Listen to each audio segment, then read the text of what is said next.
Štai šitą mergaitės kepuraitę.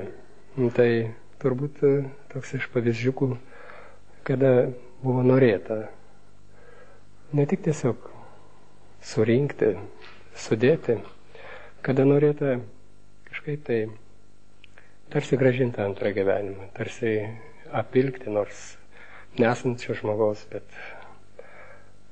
nors jau senai mirusi žmogų, tarsi pamatyti, pajausti, kaip galėjo atrodyti, koks tai galėjo būti grožis, koks tai galėjo būti pagaliau tas labai gražus žmogus. Na, jūs pažvelkite šitą kepuraitę. Čia aš tiesiog nežinau, čia tiesiog reikia būti aklam, kad nematyti kultūros. Taigi, visa kompozicija, visas toks nuostabus taktas, sakyčiau, tiesiog be žodžių liūdija, tiesiog reikia jausti ir jauti, kad tai gilios kultūros žmonės.